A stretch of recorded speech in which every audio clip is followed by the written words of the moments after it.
Well, Donald Trump's Inauguration Day coincided with an important holiday, Martin Luther King Jr. Day in the U.S. President Trump thanked the Black and Hispanic communities for their vote and promised to work alongside them before acknowledging Dr. Martin Luther King Jr. himself.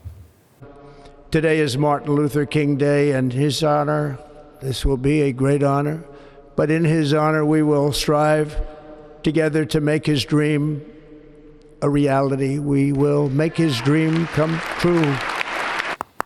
For reaction to those comments, we're joined now by Martin Luther King III.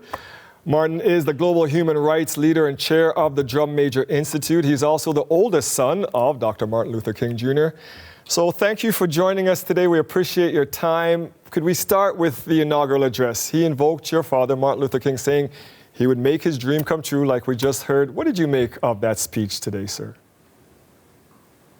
Well, I always welcome one stating that they will work to realize the dream that my father had for our nation and world. But I'm very concerned about the executive orders that are being signed, because those do not reflect, if he signs all of them, what the dream and realization of the dream is.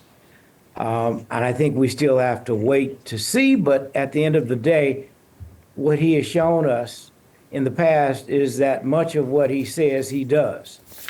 And so I'm very concerned. Maybe many Americans are very pleased and excited about this opportunity, but I'm quite frankly very concerned.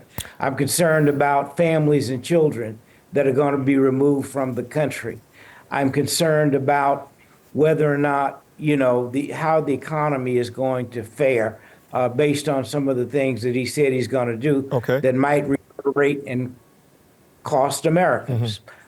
So I'm very concerned. Are you also concerned about the DEI policies that he's vowing to slash, these diversity programs in the U.S.? Absolutely concerned. How do you feel about that? I mean, people talk about trying to level this playing field that hasn't been leveled for a long time, but gone.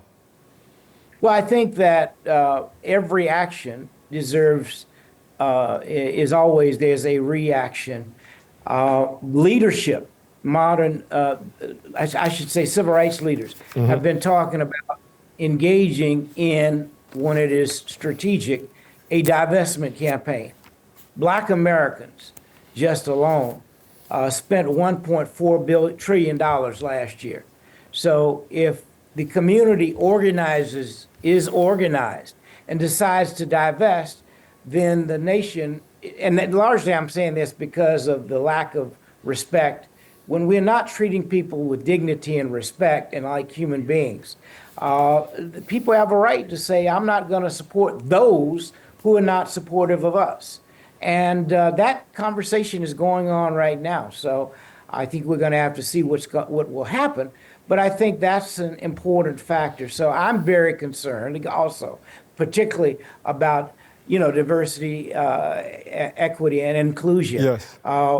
Black people built this country in a significant way because it is as massive and successful as the world's leading economy, because for 250 years, you had free labor. Yes, we know the history. Before I let you go, I do want to ask you about, because some folks on the right are using your father's words to help them. They're saying that they want merit-based. They don't need DEI because it has to be based on merit, and in your father's words, the content of one's character. What do you feel about that? So merit is never an issue. Think about this. Clarence Thomas was against affirmative action. Now affirmative action no longer exists. He got into Yale because of affirmative action. If he was not qualified, he would have failed, watched out. So that's not necessarily a good argument to use and say, well, it's not just merit. It's a combination of factors. Historically, Black people and women have been excluded, and this is about inclusion. So I think we got to look at that some more.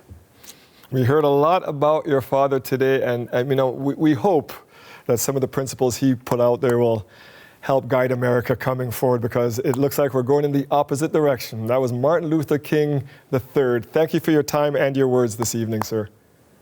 Thank you.